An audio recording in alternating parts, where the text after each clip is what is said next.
الحمد لله وحده والصلاة والسلام على من لا نبي بعده وعلى آله وصحبه ومن والاه. أما بعد فأعوذ بالله من الشيطان الرجيم. بسم الله الرحمن الرحيم. وإذ قال إبراهيم رب أرني كيف تحيي الموتى قال ولم تؤمن قال بلى ولكن ليطمئن قلبي قال فخذ أربعة من الطير فصرهن إليك ثم اجعل على كل جبل منهن جزءا ثم ادعهن يأتينك سعيا واعلم أن الله عزيز حكيم. صدق الله العظيم وصدق ما قال رسوله النبي الكريم ونحن على ذلك من الشاهدين والشاكرين والحمد لله رب العالمين. اللهم اجعلنا من التوابين واجعلنا من المتطهرين واجعلنا من عبادك الصالحين. رب اشرح لي صدري ويسر لي أمري واحلل عقدة من لساني يفقهوا قولي. الحمد لله আল্লাহ সুবহানাহু ওয়া তাআলা অগণিত শুকরিয়া যে মহান রব্বুল আলামিন আমাদেরকে ইশার সালাত জামাতের সাথে আদায় করার পরে পবিত্র কোরআন কারীমের আলোচনার মাজলিসে বসার তৌফিক দান করেছেন। এজন্য আমরা মহান রব্বুল আলামিনের শুকরিয়া আদায় করি, আমরা কালিমাতুশ শুকর আদায় করি বলে আলহামদুলিল্লাহ। আলহামদুলিল্লাহ আমরা সূরা বাকারার 260 নম্বর আয়াত আমরা ইনশাআল্লাহ এখান থেকে আলোচনা করব। আল্লাহ সুবহানাহু ওয়া তাআলা আমাদেরকে সঠিক কথা বলা, সঠিক কথা শ্রবণ করা এবং সিরাতে মুস্তাকিমের উপরে চলার তৌফিক দান করেন। আমিন। আলহামদুলিল্লাহ গত সপ্তাহে আমরা আলোচনা করেছিলাম আল্লাহ সুবহানাহু ওয়া তাআলা পুনরুত্থান দিবস যে সত্য এবং পুনরুত্থান যে মানুষের এই সশরীরে হবে এর কিছু দৃষ্টান্ত, কিছু উপমা আল্লাহ সুবহানাহু ওয়া তাআলা পবিত্র কালামে পাকের সূরা বাকারার এই পূর্বের আয়াত দুটিতে আল্লাহ রাব্বুল আলামিন চমৎকার দুটি দৃষ্টান্ত আল্লাহ পাক উপস্থাপন করেছেন, তুলে ধরেছেন। পুনরুত্থানের উপরে আরো একটি দৃষ্টান্ত, আরো একটি উপমা আল্লাহ সুবহানাহু ওয়া তাআলা এই আয়াতে কারিমার ভিতরে তিনি চমৎকার ভাবে আমাদেরকে জানিয়ে দিয়েছেন, তুলে ধরেছেন। ইরশাদ হচ্ছে ওয়াইদ ক্বালা ইব্রাহিম রাব্বি আরিনি কাইফা তুহয়িল মাউতা। আর স্মরণ করো ওই সময়ের কথা, ক্বালা ইব্রাহিম, যখন ইব্রাহিম আলাইহিস সালাতু ওয়াস সালাম বললেন রাব্বি আরিনি, হে আমার প্রতিপালক, আরিনি আমাকে দেখান, কাইফা তুহয়িল মাউতা, কিভাবে আপনি মৃতকে জীবিত করবেন। ইব্রাহিম আলাইহিস সালাতু ওয়াস সালাম তিনি রব্বুল আলামিনের কাছে, রব্বি কারীমের কাছে প্রার্থনা করলেন, হে রব্বুল আলামিন আমাকে দেখান যে আপনি কিভাবে এই মৃত মানুষকে আপনি জীবিত করবেন। ক্বালা ওয়ালাম তুমিন, আল্লাহ সুবহানাহু ওয়া তাআলা বললেন ইব্রাহিম তুমি কি এই বিষয়ে বিশ্বাস রাখো না? পুনরুত্থান দিবসের ব্যাপারে কি তোমার কোনো বিশ্বাস নেই? ইব্রাহিম আলাইহিস সালাতু ওয়াস সালাম বললেন ক্বালা বালা, অবশ্যই রব্বুল আলামিন আমি পুনরুত্থান দিবসে বিশ্বাস রাখি, বিশ্বাস করি। কিয়ামত সত্য, পুনরুত্থান দিবস সত্য, হিসাব নিকাশ, জান্নাত জাহান্নাম, ফুলসিরাত সবকিছু সত্য, আমি ইয়াকিন আছে, আমি বিশ্বাস রাখি। ক্বালা বালা, অবশ্যই আমি বিশ্বাস রাখি।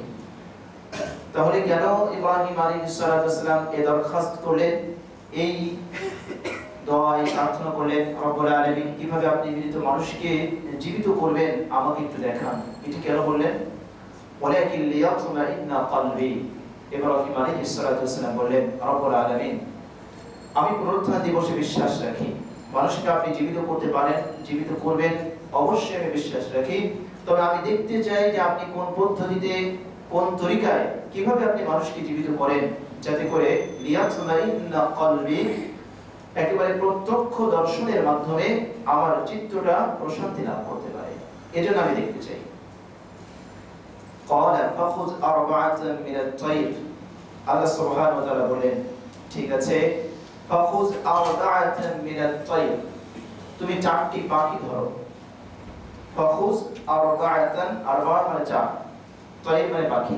তুমি 4টি পাখি তুমি গ্রহণ করো, তুমি 4টি পাখি ধরো, ফাসুরহুন্না ইলাইকা, তোমার কাছে রাখো, তুমি এগুলোকে পোষ বানাও, তুমি এমন ভাবে এগুলোকে পোষ বানাও যে তুমি পরবর্তীতে এগুলো দেখলে তুমি চিনতে পারবে।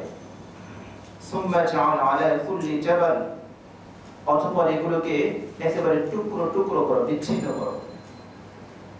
ইজআল আলা কুল্লি জাবাল, প্রত্যেকটি পাথরের উপরে, তোমার আশেপাশে যেগুলো পাথর পাহাড় আছে, এই পাহাড়ের উপরে ওই পাখিগুলো যে তুমি টুকরা টুকরা করবে, মিনহুন্না জুজআ, তার থেকে কিছু অংশ এই পাহাড়ে, কিছু অংশ ওই পাহাড়ে, কিছু অংশ ওই পাহাড়ে, কিছু অংশ তুমি রাখো।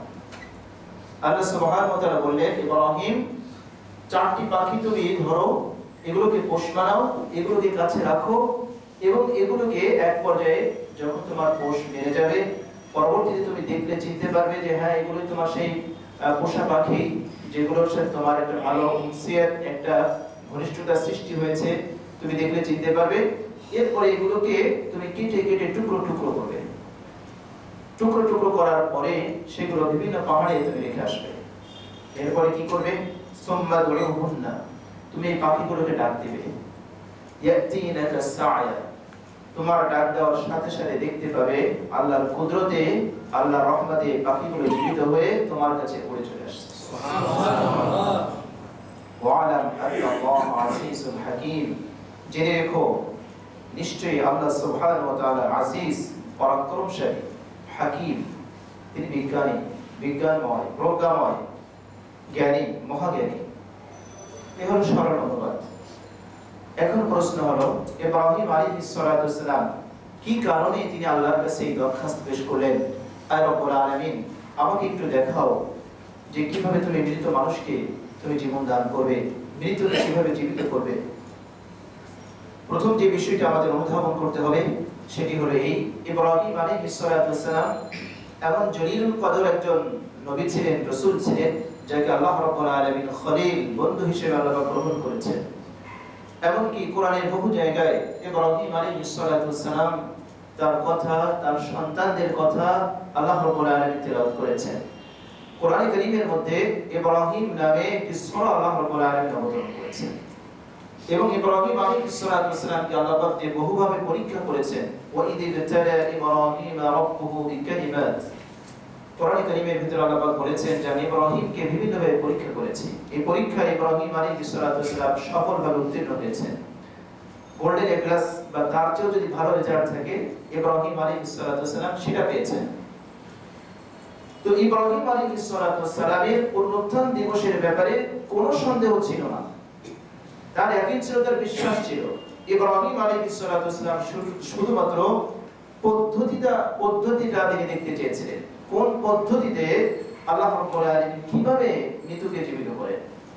কয়েকটি ব্যাখ্যা তাফসীরি কিতাবের ভিতরে এসেছে।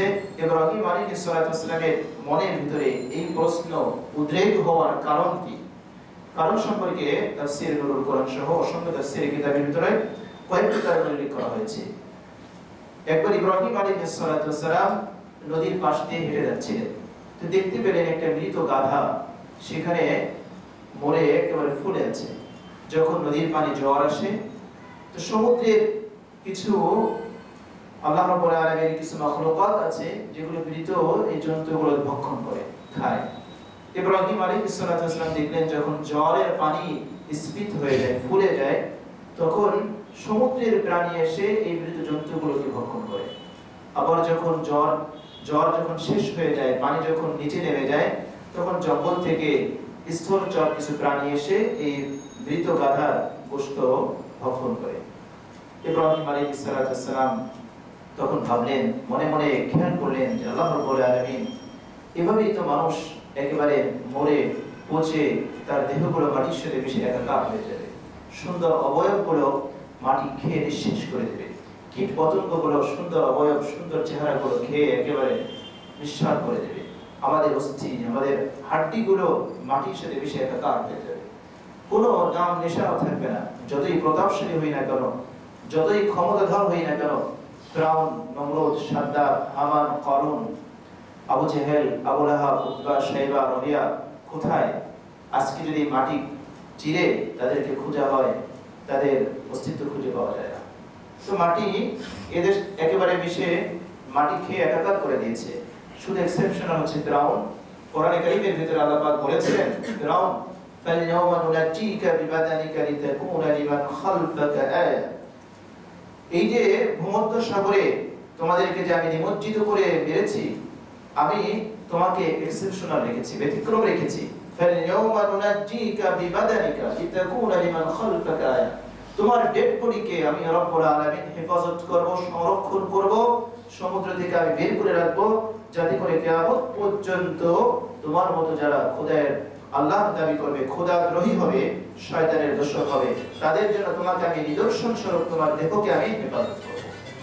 তো আজও মিশরের জাদুঘরে ফিরাউনের সেই দেহ সেখানে এখন অবশিষ্ট রয়েছে। কোরআনে কারীমের সত্যতা প্রমাণ হয়েছে। আমরা ইনশাআল্লাহ ইতিহাস ভিত্তিক আমরা যখন ওই আয়াত আসবে আমরা ওটা ইনশাআল্লাহ ওটা প্রমাণ করব, আলোচনা করব, এবং আমরা এটা বিষয়ে আলোচনা করেছি।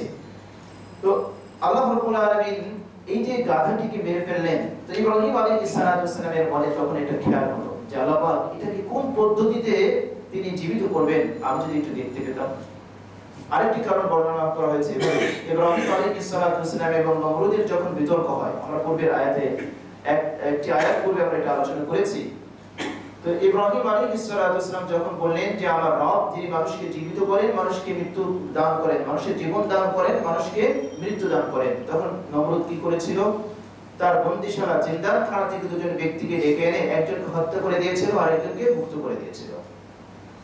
ইব্রাহিম আলাইহিস সালাম তখন বলেছিলেন যে আমার রব তো মৃতকে জীবিত করতে পারেন, জীবিত করবেন, তুমি যদি খোদা হও, তুমি যদি রব হও, তাহলে এই মৃত ব্যক্তিকে এখন জীবিত করো। তো নমরুদ প্রশ্ন করেছিল, ইব্রাহিম তোমার রব যে মৃতকে জীবিত করে তুমি কি দেখতে পেয়েছো? তুমি কি স্বচক্ষে দেখেছো? তখন ইব্রাহিম আলাইহিস সালাম যেহেতু স্বচক্ষে দেখেননি, তো ওই সময় তিনি কিছুই বলতে পারছিলেন না, অর্থাৎ তিনি হ্যাঁ সূচক জবাব দিতে পারছিলেন না। সেই পরিপ্রেক্ষিতে তিনি এই দোয়া করেছিলেন, ওয়াইজ ক্বালা ইব্রাহিম রাব্বি আরিনি কাইফা তুহয়িল মাউতা ক্বালা লাম তুমিন। আরেকটি কারণ বর্ণনা করা হয়েছে এভাবে, আল্লাহ সুবহানাহু ওয়া তাআলা হযরত জিবরিল আলাইহিস সালামকে ইব্রাহিম আলাইহিস সালামের কাছে পাঠালেন এবং বললেন, জিবরিল যাও ইব্রাহিমের কাছে গিয়ে বলো যে আমি ইব্রাহিমকে আমার খলিল, আমার বন্ধু হিসেবে গ্রহণ করলাম। ইব্রাহিম আলাইহিস সালাম বললেন যে আল্লাহ পাক যে আমাকে খলিল হিসেবে, বন্ধু হিসেবে গ্রহণ করেছেন তার নিদর্শন কি? আল্লাহ রাব্বুল আলামিন তখন জিবরিল মারফত জানিয়ে দিলেন যে ইব্রাহিম তুমি যে দোয়া করবে, আল্লাহ রাব্বুল আলামিন সে দোয়া কবুল করবেন। তো ইব্রাহিম আলাইহিস সালাম তখন তার মনে এই ভাবনা জাগ্রত হলো যে আমি একটু দেখতে চাই যে আল্লাহ রাব্বুল আলামিন কোন পদ্ধতিতে, কোন তরিকায় মৃত মানুষকে তিনি জীবিত করবেন। আরেকটি কারণ এভাবে বর্ণনা করা হয়েছে, ইব্রাহিম আলাইহিস সালামকে যে সহিফা, যে পুস্তিকা আল্লাহ রাব্বুল আলামিন দিয়েছিলেন শরীয়তের বিধিবিধান সম্বলিত, সেখানে তিনি দেখতে পেয়েছিলেন তার বংশধরদের মধ্যে থেকে একজন নবী আসবেন যার নাম হবে হযরতে ঈসা আলাইহিস সালাম, যিনি আল্লাহর হুকুমে মৃত মানুষকে তিনি জীবন দান করতে পারবেন, যিনি শ্বেত কুষ্ঠ রোগী যাদের শরীরের উপরে হাত বুলিয়ে দিলে সঙ্গে সঙ্গে আল্লাহ রাব্বুল আলামিন তাদেরকে ভালো করে দিবেন, যিনি কোনো অন্ধ ব্যক্তির চোখে যদি হাত বুলিয়ে দেন তাহলে আল্লাহ রাব্বুল আলামিন তার দৃষ্টিশক্তি ফিরিয়ে দিবেন, যিনি মাটির পাখি তৈরি করে আল্লাহর হুকুমে তার ভিতরে ফু দিলে পাখির ভিতরে রূহ সঞ্চারিত হবে এবং পাখি আকাশে উড়ে যাবে। কোরআন কারীমের বহু আয়াতে কারীমের ভিতরে আল্লাহ সুবহানাহু ওয়া তাআলা হযরত ঈসা আলাইহিস সালাম তার মুজিজাকে আল্লাহ পাক তুলে ধরেছেন। ইব্রাহিম আলাইহিস সালাম যখন শুনতে পেলেন বা দেখতে পেলেন তার সহিফার ভিতরে যে তার ঔরস, তার বংশধরদের মধ্য থেকে এরকম একজন নবী আসবেন যাকে আল্লাহ রাব্বুল আলামিন এরকম মুজিজা দান করবেন, তখন ইব্রাহিম আলাইহিস সালাম আল্লাহর কাছে এই প্রার্থনা করলেন।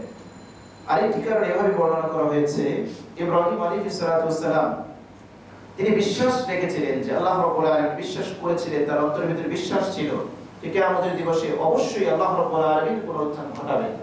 কাজে ইব্রাহিম আলাইহিস সালাম আল্লাহর কাছে দোয়া করলেন, রব্বুল আলামিন তুমি তো পরকালে মানুষের পুনরুত্থান ঘটাবে, মানুষকে সশরীরে তোমার সম্মুখে বিচারের জন্য বিচারের কাঠ করায় তোমার আদালতে তুমি দাঁড় করাবে, তো পুনরুত্থান দিবস তো হবেই, তার পূর্বে আমাকে একটু দেখতে চাই, আমাকে একটু সচক্ষে দেখাও কিভাবে তুমি মানুষকে পুনরুত্থান ঘটাবে, মৃতকে কিভাবে তুমি জীবন দান করবে। যাই হোক, এই কারণগুলো মোটামুটি তাফসীরের কিতাবের ভিতরে এসেছে। তো ইব্রাহিম আলাইহিস সালাতু ওয়াসসালাম যখন এই দোয়া করলেন, তখন আল্লাহ পাক বললেন ফাখুজ আরবাআতান মিনাত তায়র। তাফসীরের কিতাবের ভিতরে এসেছে ইব্রাহিম আলাইহিস সালাতু ওয়াসসালাম 4টি পাখি তিনি ধরলেন, 4টি পাখি তিনি জোগাড় করলেন, ব্যবস্থা করলেন। একটি ময়ূর, একটি মোরগ, একটি কবুতর আর একটি কাক। 4টি পাখিকে তিনি নিজের কাছে রাখলেন এবং ভালো করে পরখ করলেন যে পরবর্তীতে যাতে করে তিনি এই 4টি পাখি দেখলে তিনি চিনতে পারেন। এরপরে ইব্রাহিম আলাইহিস সালাতু ওয়াসসালামকে আল্লাহ পাক নির্দেশ দিলেন সুম্মা জাআলা আলা কুল্লি জাবালিন মিনহুন্না জুসআ, এগুলোকে টুকরো টুকরো করে করো এবং এগুলো বিভিন্ন পাহাড়ের উপরে তার কর্তৃত অংশগুলো তুমি রেখে আসো। ইব্রাহিম আলাইহিস সালাতু ওয়াসসালাম ঠিকই এই কাজ করলেন। পাখিগুলোর মাথা মস্তককে শরীর থেকে বিচ্ছিন্ন করলেন, পাগুলোকে বিচ্ছিন্ন করলেন এবং বডিগুলোকে বিচ্ছিন্ন করলেন। 4টি মাথা একটি পাহাড়ের উপর রাখলেন, 4টি পা আরেক পাহাড়ের উপর রাখলেন, তার ডানাগুলো, পাখনাগুলো আরেক পাহাড়ের উপর রাখলেন এবং ধড়গুলো আরেক পাহাড়ের উপর রাখলেন। এভাবে বিভিন্ন পাহাড়ের উপরে তিনি খণ্ড খণ্ড করে বিচ্ছিন্ন করে তিনি রেখে আসলেন এবং তিনি ঠিক মাঝ বরাবর দাঁড়ালেন। চতুর্দিকে চারপাশের পাহাড়ে রেখে এসে মাঝখানে তিনি দাঁড়ালেন। এরপরে পাখিগুলোকে তিনি ডাক দিলেন সুম্মা দুউহুন্না ইয়াতিনাকা সা'য়া। আল্লাহ পাক বলেন ইব্রাহিম তুমি পাখিগুলোকে ডাক দেবে আর দেখতে পাবে পাখিগুলো তোমার কাছে উড়ে আসছে। তো ইব্রাহিম আলাইহিস সালাতু ওয়াসসালাম সচক্ষে দেখতেছেন এরকম টুকরো টুকরো করে তিনি বিভিন্ন পাহাড়ের উপর রেখে এসেছেন। ইব্রাহিম আলাইহিস সালাতু ওয়াসসালাম যখন আল্লাহ সুবহানাহু ওয়া তাআলা এই পদ্ধতিতে রাখার পরে তিনি যখন তাদেরকে আহ্বান করলেন, ডাক দিলেন, ইব্রাহিম আলাইহিস সালাতু ওয়াসসালাম দেখতেছেন সচক্ষে যে ডাক দেওয়ার সাথে সাথে পাগুলো এসে তার ধড়ের সাথে মিলে যাচ্ছে, কর্তৃত টুকরোগুলো এসে আস্তে আস্তে জমা হচ্ছে, একত্রিত হচ্ছে। এরপরে পূর্ণ বডিটা তৈরি হয়ে গিয়েছে এবং যেই পাহাড়ে মাথা রাখা ছিল তাফসীরের কিতাবের ভিতরে এসেছে এই দেহগুলো সেখানে গিয়ে মাথার সাথে অ্যাডজাস্ট একত্রিত হয়ে ইব্রাহিম আলাইহিস সালাতু ওয়াসসালামের কাছে চতুর্দিক থেকে এই পাখিগুলো উড়ে এসে ইব্রাহিম আলাইহিস সালাতু ওয়াসসালামের কাছে এসে হাজির হয়েছে। সুবহানাল্লাহ। আল্লাহ রাব্বুল আলামিন ইব্রাহিম আলাইহিস সালাতু ওয়াসসালামকে এই নিদর্শন এখানে দেখিয়েছেন। তো 3টি আয়াত কারিমার ভিতরে আল্লাহ সুবহানাহু ওয়া তাআলা 3টি দৃষ্টান্ত দিয়েছেন, 3টি উপমা দিয়েছেন। পুনরুত্থান দিবসের সত্য এবং মানুষের পুনরুত্থান যে সশরীরে হবে আল্লাহ রাব্বুল আলামিন সেটি প্রমাণ দিয়েছেন। যেহেতু পরকালীন জীবন সত্য বলে 3 আয়াতের মাধ্যমে আল্লাহ প্রমাণ দিয়েছেন, প্রমাণিত হয়েছে। এখন যেহেতু পরকালীন জীবন সত্য, সেহেতু পরকালীন জীবনের জন্য এখন আমাদের কিছু পাথেয় সংগ্রহ করা দরকার, কিছু পুঁজি, কিছু সামান, এগুলো আমাদের সংগ্রহ করা দরকার। তাই তো পরবর্তী আয়াতে কারিমার ভিতরে আল্লাহ সুবহানাহু ওয়া তাআলা পরকালের পাথেয়, পরকালের সামান এর মধ্যে অন্যতম একটি পাথেয়র কথা আল্লাহ রাব্বুল আলামিন পরবর্তী আয়াতে কারিমার ভিতরে উল্লেখ করেছেন। এই হচ্ছে পূর্বের আয়াতের সাথে এই আয়াতে কারিমার সম্পর্ক। আল্লাহ পাক ইরশাদ করলেন মাসালুল লাযীনা ইউনফিকুনা আমওয়ালাহুম ফি সাবিলিল্লাহি কামাসালি হাববাতিন আমবাতাত সাব'a সানাবিলা ফি কুল্লি সুনবুলাতিন মিয়াতু হাব্বা। পরকালে যত আমল মানুষ করবে এগুলোর মধ্যে অন্যতম একটা আমল হচ্ছে আল্লাহর রাহে সম্পদ সদকা করা, দান করা। আল্লাহ রাব্বুল আলামিন তিনি যে সম্পদ বান্দাকে দিয়েছেন, বান্দীকে দিয়েছেন, সেই সম্পদ আল্লাহর নির্দেশ মোতাবেক পন্থায়, আল্লাহর নির্দেশিত পন্থায় আল্লাহর রাস্তায় খরচ করা, এটি হচ্ছে পরকালের সামান, পরকালের পুঁজি সংগ্রহের অন্যতম একটি মাধ্যম। আল্লাহ রাব্বুল আলামিন সাদাকা, মানুষ আল্লাহর রাস্তায় যদি ইখলাসের সাথে একনিষ্ঠভাবে যদি আল্লাহর রাস্তায় একেবারে ক্ষুদ্রতি ক্ষুদ্র কোনো জিনিসও যদি আল্লাহ রাব্বুল আলামিনের রাস্তায় ইখলাসের সাথে দান করে, পরকালের সওয়াব প্রাপ্তির আশায় দান করে, তাহলে আল্লাহ রাব্বুল আলামিন সেগুলোকে কিভাবে বৃদ্ধি করে দিবেন তার একটি চমৎকার দৃষ্টান্ত আল্লাহ সুবহানাহু ওয়া তাআলা এই আয়াতে কারিমার ভিতরে তুলে ধরেছেন। এমন প্রাঞ্জল ভাষায়, এমন সহজভাবে আল্লাহ রাব্বুল আলামিন এই উপমাটি দিয়েছেন যেগুলো শিক্ষিত অশিক্ষিত সবাই এই দৃষ্টান্ততে বুঝবেন।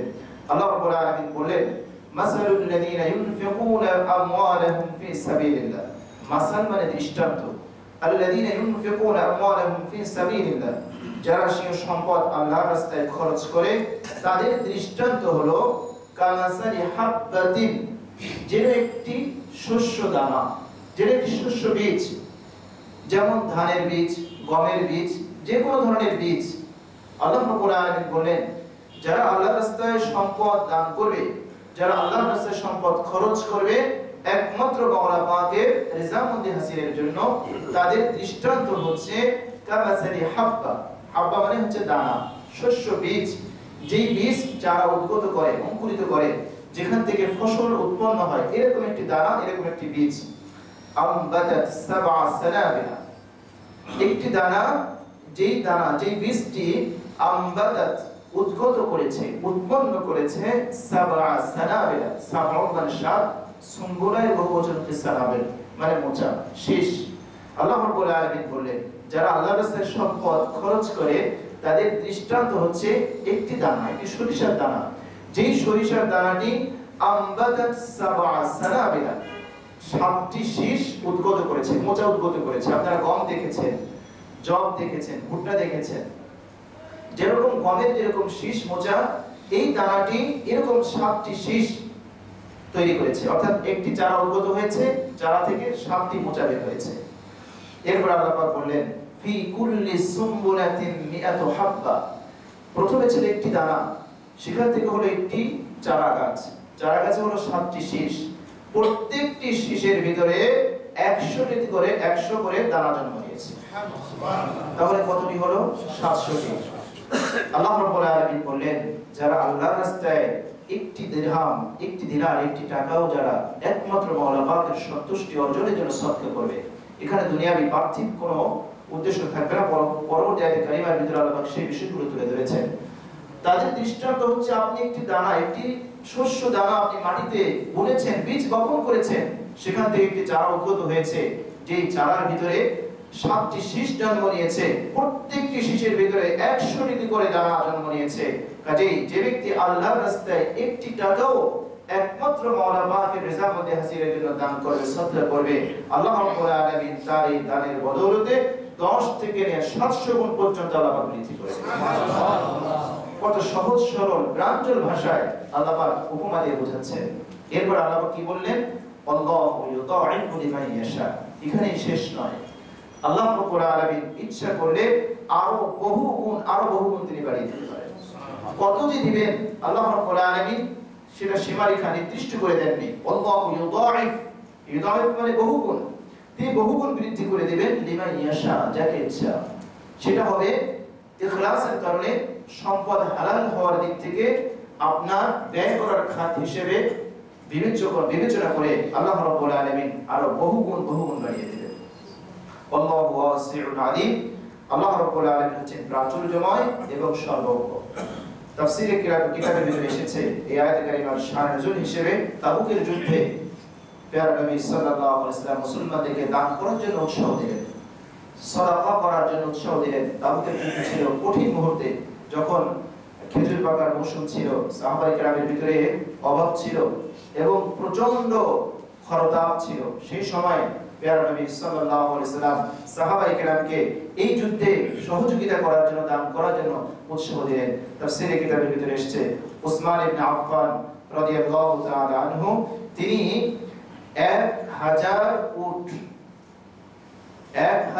উটের পিঠে যুদ্ধের সামান, মালপত্র, আসবাবপত্র বোঝাই করে প্যারা নবী সাল্লাল্লাহু আলাইহি ওয়াসাল্লামের দরবারে এসে তিনি পেশ করলেন। সুবহানাল্লাহ। কোন আয়াতে এসেছে 1000 স্বর্ণ মুদ্রা সহ এই 1000 উট আসবাবপত্র, মাল সামানা বোঝাই করে এনে প্যারা নবী সাল্লাল্লাহু আলাইহি ওয়াসাল্লামের খিদমতে পেশ করলেন। প্যারা নবী সাল্লাল্লাহু আলাইহি ওয়াসাল্লাম তিনি অত্যন্ত খুশি হলেন। এই কঠিন মুহূর্তে, এই সংকীর্ণ মুহূর্তে, এই প্রয়োজনের মুহূর্তে উসমান ইবনে আফফান রাদিয়াল্লাহু তাআলা তার দান পেয়ে প্যারা নবী সাল্লাল্লাহু আলাইহি ওয়াসাল্লাম তার নূরের চেহারা খুশিতে নূরান্বিত হয়ে গিয়েছে। তিনি আল্লাহর কাছে দোয়া করলেন, আয় রব্বুল আলামিন, আমি উসমানের প্রতি, উসমান ইবনে আফফানের প্রতি আমি সন্তুষ্ট হব। আয় রব্বুল আলামিন, তুমি তার উপর সন্তুষ্ট হও। এরপরে এসেছে আব্দুর রহমান ইবনে আউফ রাদিয়াল্লাহু তাআলা আনহু, তিনি এসেছেন, তিনি এসে 4000 দিরহাম রাসূল করিম সাল্লাল্লাহু আলাইহি ওয়াসাল্লামের কাছে পেশ করেছেন এবং বললেন, ইয়া রাসূলুল্লাহ সাল্লাল্লাহু আলাইহি ওয়াসাল্লাম, আমার টোটাল সম্পদ হচ্ছে 8000 দিরহাম, অর্ধেক আমার পরিবার, আমার সন্তান সন্ততির জন্য রেখে এসেছি, বাকি অর্ধেক আমি আল্লাহ এবং তার রাসূলের সন্তুষ্টির জন্য আমি নিয়ে এসেছি। সুবহানাল্লাহ। প্যারা নবী সাল্লাল্লাহু আলাইহি ওয়াসাল্লাম দোয়া করলেন, আয় আল্লাহ, আব্দুর রহমান ইবনে আউফ তিনি যা দান করেছে, তিনি যা রেখে এসেছেন, আয় আল্লাহ তুমি উভয় অংশের ভিতরে তুমি বরকত দাও। সুবহানাল্লাহ। পরবর্তীতে দেখা যায় আব্দুর রহমান বিন আউফ রাদিয়াল্লাহু তাআলা তার ব্যবসায় এত বরকত হয়েছে যে তিনি মৃত্যুবরণ করার সময় হাজার হাজার দিনার তিনি রেখে গিয়েছেন। তো এই আয়াতে কারিমা এদের সম্পর্কে আল্লাহ রাব্বুল আলামিন নাযিল করলেন, আল্লাহু ইউদাইফু লিমান ইয়াশা আল্লাহু ওয়াসিউন আলিম। এরপরে আল্লাহ রাব্বুল আলামিন স্বাভাবিকভাবে আমাদের কিছু স্বভাবের ভিতরে কিছু বক্রতা আছে, আমাদের স্বভাবের ভিতরে কিছু খারাপ অভ্যাস আছে। আমরা দান করে কি করি, মানুষের সাথে কেমন আচরণ করি। আমরা দান করে মনে করি যে আমরা মনে হয় মানুষের উপর অনুগ্রহ করেছি। মসজিদে দান করেছি, মনে হয় আমরা যারা মসজিদের উপর অনুগ্রহ করেছি। মসজিদের সাথে যারা সংশ্লিষ্ট আমরা মনে হয় তাদের উপর অনুগ্রহ করেছি। মাদ্রাসায় দান করে মনে হয় যেন আমরা তাদের উপর অনুগ্রহ করেছি। না, এটি ঠিক নয়। বরং সে আপনার দান কবুল করে আপনার বোঝাকে হালকা করে দিয়েছে। প্যারা নবী সাল্লাল্লাহু আলাইহি ওয়াসাল্লাম কি বলেছেন, এমন একটা সময় আসবে আমার উম্মতের মাঝে যে প্রত্যেকই স্বর্ণ মুদ্রা, দিরহাম, টাকা পয়সা নিয়ে দাঁড়ে দাঁড়িয়ে মানুষ ঘুরবে যে যাকাত দেওয়ার জন্য, কিন্তু যাকাত গ্রহণ করার জন্য একটা লোক মানুষ খুঁজে পাবে না। তো আপনার সাদাকা সে গ্রহণ করে আপনার উপকার করেছে। তো আমরা কি করি, সাদাকা দিয়ে আমরা একটু উপকার করে আমরা খোটা দেই, আমরা বিভিন্নভাবে কষ্ট দেই। আল্লাহ রাব্বুল আলামিন সেই বিষয়গুলো পরবর্তী আয়াতে কারিমার ভিতরে তুলে ধরেছেন। আল্লাযীনা ইউনফিকুনা আমওয়ালাহুম ফি সাবিলিল্লাহ সুম্মা লা ইউতবিউনা মা আনফাকু মান্নাও ওয়ালা আযা। যারা আল্লাহর রাস্তায় সম্পদকে খরচ করে, আল্লাহর রাস্তা বলতে সহজ অর্থ হলো, সহজ ব্যাখ্যা হলো যে সকল খাতে আল্লাহ রাব্বুল আলামিন এবং তার রাসূল সাল্লাল্লাহু আলাইহি ওয়াসাল্লাম ব্যয় করার জন্য উৎসাহ দিয়েছেন, বলে গিয়েছেন সব আল্লাহর রাস্তা। তবে উত্তম হচ্ছে, সর্বোত্তম কি হলো আল্লাহর রাস্তা মানে জিহাদ। আল্লাযীনা ইউনফিকুনা আমওয়ালাহুম ফি সাবিলিল্লাহ, যারা আল্লাহর রাস্তায় সম্পদ ব্যয় করে, সুম্মা লা ইউতবিউনা মা আনফাকু মান্নাও ওয়ালা আযা, তবে সম্পদ দান করে তারা কষ্ট দেয় না, খোটা দেয় না। অনেক ক্ষেত্রে দেখা যায় আমরা সম্পদ যদি কাউকে কোনো সহযোগিতা করি, সে যদি আমার মতের বিপরীত চলে অথবা আমার কথা মান্য না করে, তাহলে কিন্তু আমরা সহ্য করতে পারি না। আমরা বলে ফেলি, তোকে আমি এত এত দান করলাম আর তুই আমার সাথে এমন আচরণ করলি। বিশেষ করে আমার মা বোনেরা, তারা কিন্তু এটা সহ্য করতে পারে না। যদি কেউ উপকার করে, এই অভ্যাসটা কিন্তু আমাদের সবার ভিতরে আছে।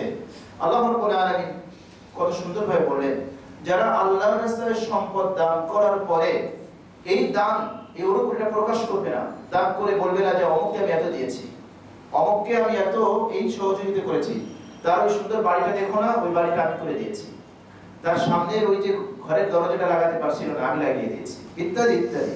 এভাবে যারা স্বীয় অনুগ্রহ করে সেটা প্রকাশ করে না, ওয়ালা মান্না, কোনো খোঁটা দেয় না, যেই দুটো কাজ আমরা বেশি বেশি করি, মানুষকে অনুগ্রহ আলহামদুলিল্লাহ আমরা কম বেশি সবাই করি, কিন্তু এই দুইটি অভ্যাসের কারণে আমাদের দানগুলো সব বিফলে চলে যায়।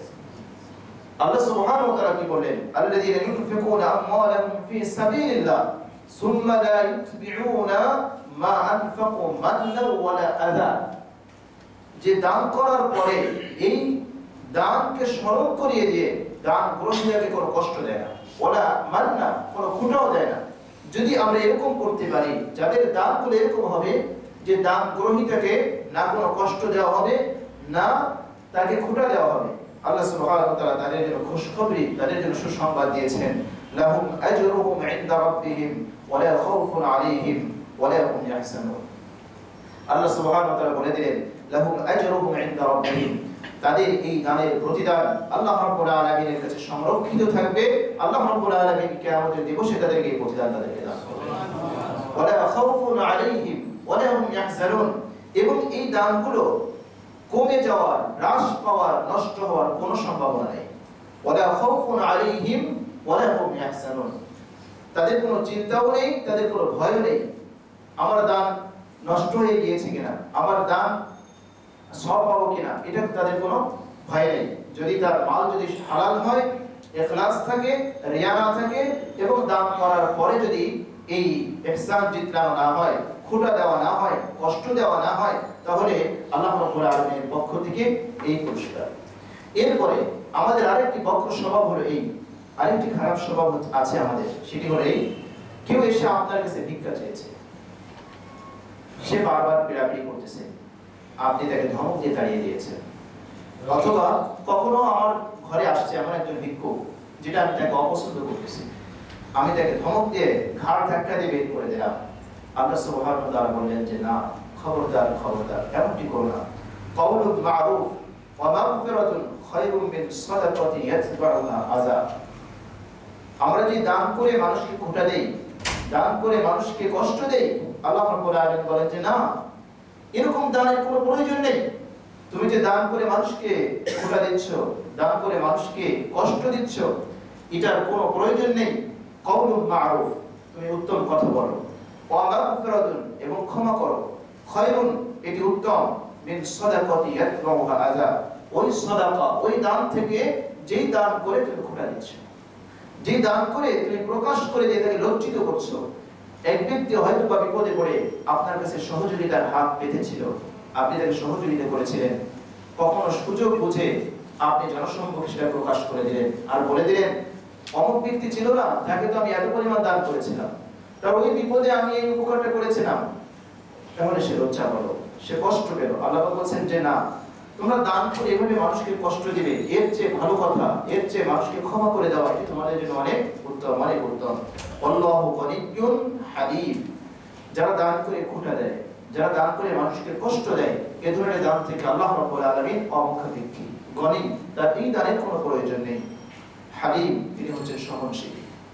পরবর্তী আয়াতে কারিমার ভিতরে আল্লাহ সুবহানাহু ওয়া তাআলা মুসলমানদেরকে, মুমিনদেরকে সতর্ক করে দিচ্ছেন যে তোমার এত কষ্টজনিত সম্পদ, রক্ত পানি করা সম্পদ তুমি দান করবে, আর তোমার এই দানটা যেন বিফলে না যায়। আল্লাহ রাব্বুল আলামিন সেই পন্থা আমাকে আপনাকে বাতিয়ে দিচ্ছেন। ইয়া আইয়ুহাল্লাযীনা আমানু লা তুবতিলু সাদাকাতিকুম বিল মান্নি ওয়াল আযা। হে বিশ্বাসীগণ শোনো, লা তুবতিলু সাদাকাতিকুম বিল মান্নি ওয়াল আযা, তোমরা তোমাদের সদকাগুলোকে বাতিল করে দিও না, বিল মান, খোঁটা দিয়ে, ওয়াল আযা, দান গ্রহীতাকে কষ্ট দিয়ে। তাহলে যে ব্যক্তি দান করে মানুষকে খোঁটা দিবে, তার দান প্রকাশ করে দান গ্রহীতাকে কষ্ট দিবে, তার দানের কোনো সওয়াব, কোনো পুরস্কার, কোনো আজর আল্লাহর কাছে সে পাবে না। আল্লাহ সেটাই বলে দিলেন, লা তুবতিলু সাদাকাতিকুম বিল মান্নি ওয়াল আযা কাল্লাযী ইউনফিকু, ওই ব্যক্তির ন্যায় যেই ব্যক্তির কোনো সাদাকা, কোনো দান আল্লাহ রাব্বুল আলামিনের কাছে গ্রহণযোগ্য নয়, আল্লাহ রাব্বুল আলামিন তার কোনো প্রতিদান দেবে না। সে কোন ব্যক্তি? ইউনফিকু মালাহু রিআআন নাস, যে ব্যক্তি মানুষকে দেখানোর জন্য তার সম্পদকে খরচ করে। যে ব্যক্তি রিয়াকার, যে ব্যক্তি লৌকিকতার জন্য, লোক দেখানোর জন্য ধন সম্পদকে আল্লাহর রাস্তায় বা যে কোনো রাস্তায় খরচ করবে, সেই ব্যক্তি যেমনি ভাবে আল্লাহর কাছ থেকে কোনো উজরত, কোনো সওয়াব প্রাপ্ত হবে না, ঠিক তদ্রূপ ভাবে তোমরাও যদি দান করে মানুষের উপকার করে খোঁটা দাও, কষ্ট দাও, তোমরাও কিন্তু ভাবে আল্লাহর কাছ থেকে কোনো সওয়াব তোমরা প্রাপ্ত হবে না, তোমরা পাবে না। কাল্লাযী ইউনফিকু মালাহু রিআআন নাস ওয়া লা ইউমিনু বিল্লাহি ওয়াল ইয়াউমিল আখির। দুই ব্যক্তির কথা বলেছেন আল্লাহ পাক।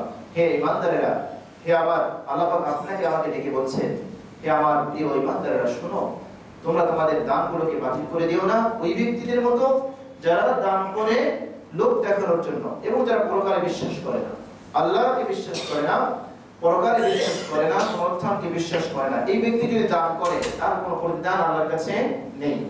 লৌকিকতা বশত যদি কেউ দান করে তারও কোনো প্রতিদান আল্লাহর কাছে নেই। যে ব্যক্তি মুসলমান নন, যে ব্যক্তি ঈমানদার নন, তারও কোনো প্রতিদান আল্লাহর কাছে নেই। এরপরে আল্লাহ রাব্বুল আলামিন ছোট্ট করে একটি দৃষ্টান্ত দিচ্ছেন। ফামাসালুহু কামাসালি সাফওয়ান আলাইহি তুরাব ফাআসাবাহু ওয়াবিলুন ফাতারাকাহু সালদা। ধরুন একটা স্বচ্ছ পাথর, একেবারে পরিষ্কার পরিচ্ছন্ন পাথর, সেই পাথরের উপরে, শক্ত পাথরের উপরে অল্প অল্প করে মাটি ছিটিয়ে দিয়ে কোন কৃষক যদি সেখানে বীজ বপন করে তাহলে কি কোনো ফলের আশা করা যায়? কৃষক যদি একেবারে শক্ত মজবুত কোনো পাথর তার উপরে একটি মাটি ছিটিয়ে দিয়ে সেখানে বীজ বপন করেছে, একটু করে দেখা গেল প্রবল বৃষ্টি এসে তার একেবারে শস্য, সরিষার দানা সহ মাটিগুলো সব ধুয়ে মুছে একাকার করে ফেলেছে, একেবারে পরিষ্কার পরিচ্ছন্ন পাথর সেখানে ঠায় দাঁড়িয়ে আছে। তাহলে এই যে কৃষক সে বীজ বপন করলো, সেখান থেকে সে কোনো কিছু কিন্তু ঘরে তুলতে পারেনি, বরং বৃষ্টির ঝাপটা এসে পাথরকে ধুয়ে মুছে একাকার করে পরিষ্কার পরিচ্ছন্ন করে দিয়েছে, কোনো ফসল উৎপন্ন হয়নি। আল্লাহ পাক এই দৃষ্টান্ত এখানে তুলে ধরেছেন। ফামাসালুহু, যারা রিয়াকার, যারা মানুষকে দেখানোর জন্য দান করবে, যারা পরকালে বিশ্বাস স্থাপন না করে দান করবে, তাদের দৃষ্টান্ত হচ্ছে কামাসালি সাফওয়ান, যেমন একেবারে স্বচ্ছ একটি পাথর, আলাইহি তুরাব, তুরাব মানে মাটি, যেই পাথরের উপরে কিছু মাটি, ফাআসাবাহু ওয়াবিন, এরপরে প্রবল বৃষ্টি বর্ষিত হয়েছে, ফাতারাকাহু সালদা, এখন বৃষ্টির কারণে পাথরটি ধুয়ে মুছে একেবারে স্বচ্ছ পরিষ্কার পরিচ্ছন্ন হয়ে গিয়েছে। লা ইয়াকদিরুনা আলা শাইইন মিম্মা কাসাবু, ঠিক তদ্রূপ ভাবে এই যে পরিষ্কার শক্ত মজবুত পাথর খণ্ডের উপরে মাটি দিয়ে বীজ বপন করলে কৃষক যেমনি ভাবে কোনো ফল কোনো ফসল সে ঘরে তুলতে পারে না, বরং যে কোনো মুহূর্তে বৃষ্টির ঝাপটা এসে পানি এসে ধুয়ে মুছে সব পরিষ্কার পরিচ্ছন্ন করে দেয়, লা ইয়াকদিরুনা আলা শাইইন মিম্মা কাসাবু, ঠিক তদ্রূপ ভাবে যারা লোক দেখানোর জন্য যারা দান করবে, সমাজে দানশীল হিসেবে পরিচিতি লাভ করার জন্য যারা দান করবে, পরকালে বিশ্বাস স্থাপন না করে যারা দান করবে, তারাও তাদের এই দানের বিনিময়ে কোনো উজরত কোনো সওয়াব আল্লাহর কাছ থেকে তারাও প্রাপ্ত হবে না। আল্লাহু লা ইয়াহদিল কওমাল কাফিরিন, আল্লাহর নিয়ামত অস্বীকারীদেরকে আল্লাহ পাক সঠিক পথ দেখান না, কাফিরদেরকে আল্লাহ রাব্বুল আলামিন সঠিক পথ প্রদর্শন করেন না।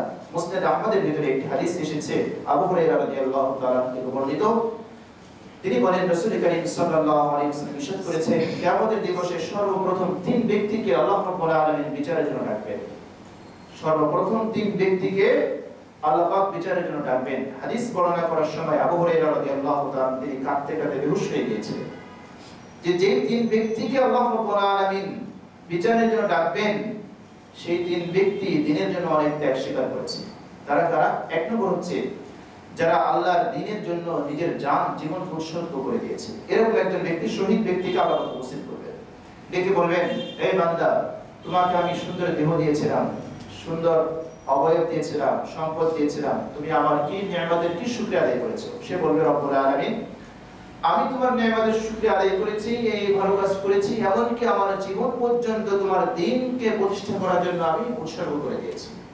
আল্লাহ রাব্বুল আলামিন বলবেন, কাযাবতা, তুমি মিথ্যা বলেছো, তুমি তো যুদ্ধে এই জন্য গিয়েছিলে যে মানুষ তোমাকে বাহাদুর বলবে, মানুষ তোমাকে বীর বলবে, মানুষ তোমাকে অনেক বড় পহরান বলবে, তো দুনিয়াতে সেটা বলা হয়ে গিয়েছে। তুমি অত্যন্ত বীরত্বের সাথে যুদ্ধ করেছো, মানুষ তোমাকে সুনাম সুখ্যাতি চতুর্দিকে ছড়িয়ে পড়েছে, তো এটা তো দুনিয়াতে পাওয়া হয়ে গিয়েছে। কাজেই আমার কাছে তোমার আজকে আমার কাছে কোনো প্রতিদান নেই।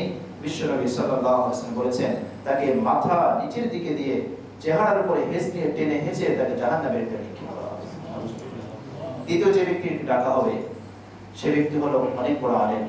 আল্লাহ রাব্বুল আলামিন তাকে কোরআন এবং সুন্নাহর ইলম দিয়েছিলেন। তাকে আল্লাহ পাক ডাকবেন, এই বান্দা, আমি তোমাকে কোরআনের ইলম দিয়েছিলাম, সুন্নাহর ইলম দিয়েছিলাম, তুমি আমার নিয়ামতের কি শুকরিয়া আদায় করেছো? তখন সে বলবে, রব্বুল আলামিন, আমি তো তোমার ইলম, তোমার কোরআন শিক্ষা করে এই কাজ করেছি, তোমার দ্বীন প্রচার করেছি, তোমার কোরআনকে মানুষকে শিখিয়েছি, ভালো কথা বলেছি।